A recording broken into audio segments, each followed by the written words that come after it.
We thought we understood Mercury before we ever got there. Small, airless, close to the sun. What was there to understand? The first probes changed that. Then the orbiters, and then the models. Each time we looked harder, Mercury looked back differently. A world where a single day lasts longer than a year, where frozen water survives under skies of fire, where a planetary core, too small to stay molten, stayed molten anyway, where the past is written in craters 4 billion years old. And the interior is still unfinished.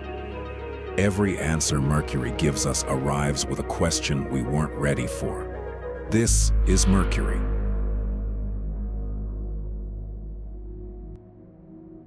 To understand this planet, you have to begin with something simple. Distance.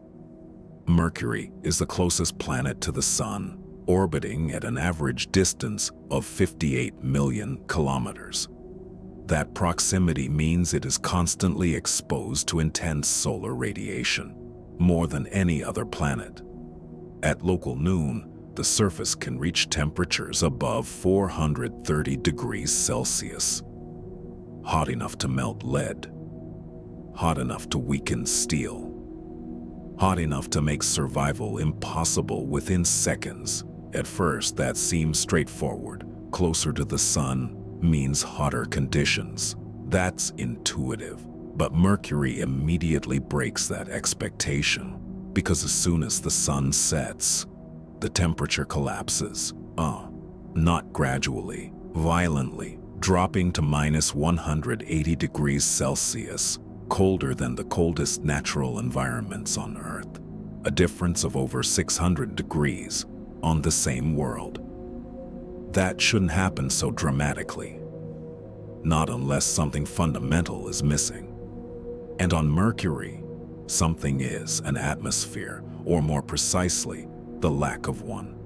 Mercury has almost no atmosphere at all, only a thin exosphere made of atoms blasted off its surface, too weak to retain heat, too thin to distribute energy, too fragile to protect anything, which means the surface exists in isolation, each region responding directly to the sun or its absence.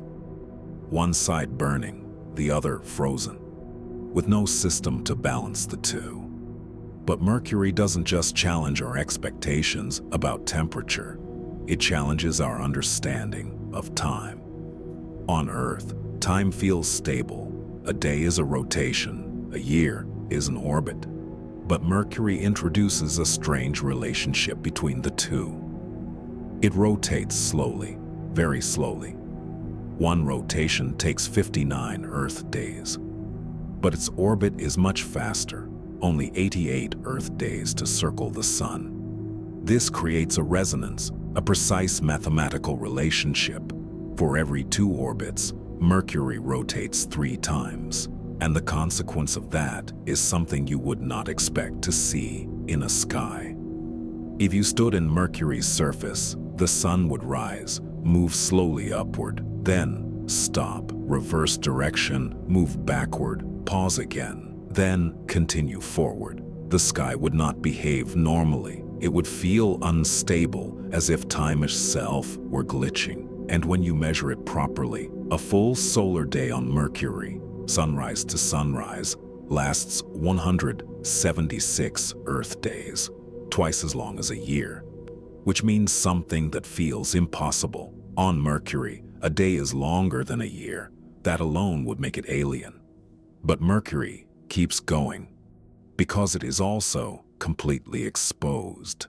There is no atmosphere to burn incoming objects, no weather to reshape the surface, no protection from space. For billions of years, asteroids and meteoroids have struck Mercury directly at full velocity, leaving behind a landscape covered in craters, some of them enormous, hundreds of kilometers wide, others small but equally permanent. Because nothing erases them. On Earth, craters disappear. Boom, wind erodes them. Water reshapes them. Tectonic activity buries them. But Mercury has none of that. Its surface is static, frozen in time, a record of impacts stretching back billions of years. While every crater you see is still there, exactly as it formed, which makes Mercury something unusual.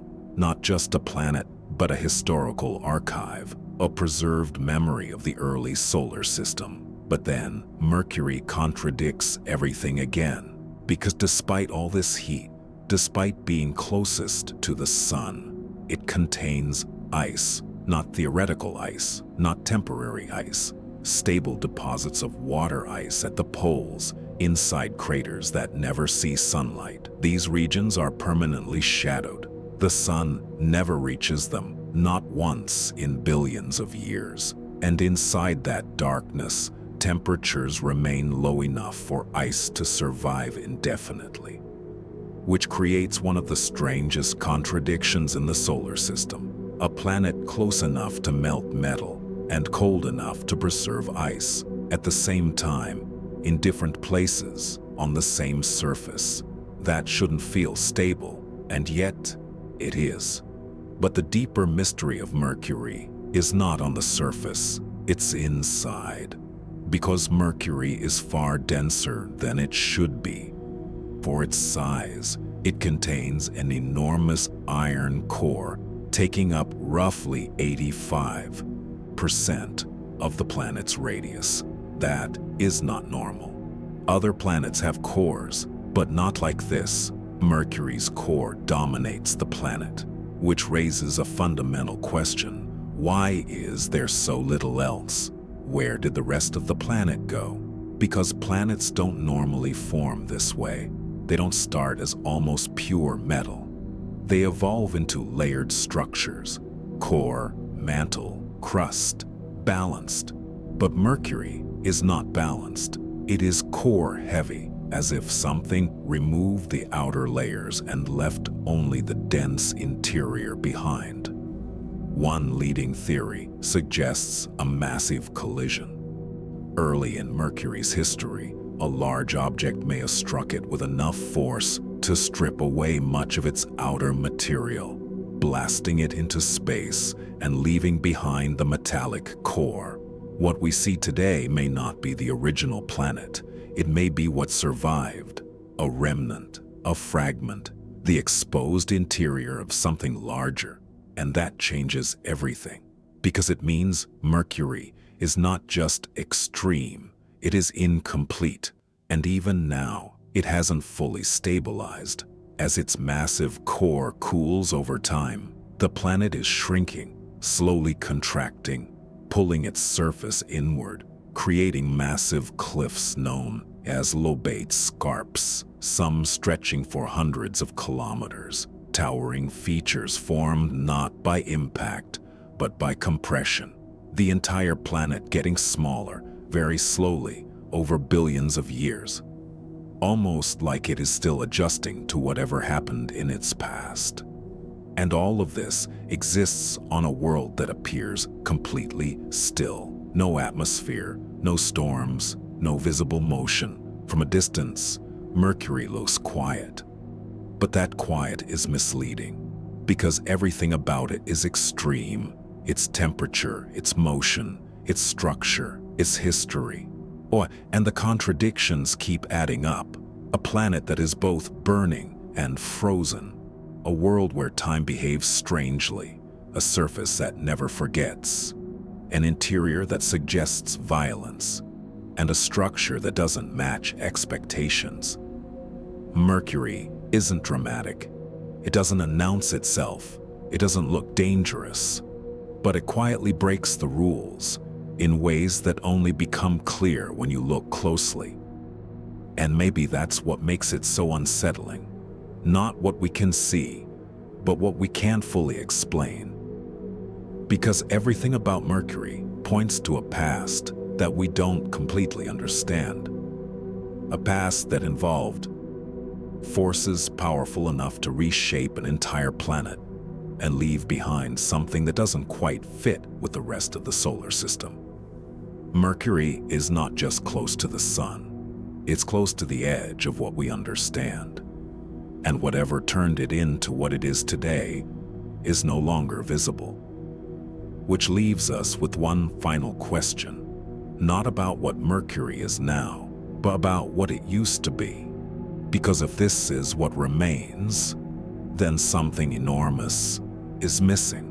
If you enjoyed exploring the mysteries of Mercury, make sure to like the video and subscribe for more deep space discoveries, because the universe is full of strange worlds, and we're only just beginning to find them.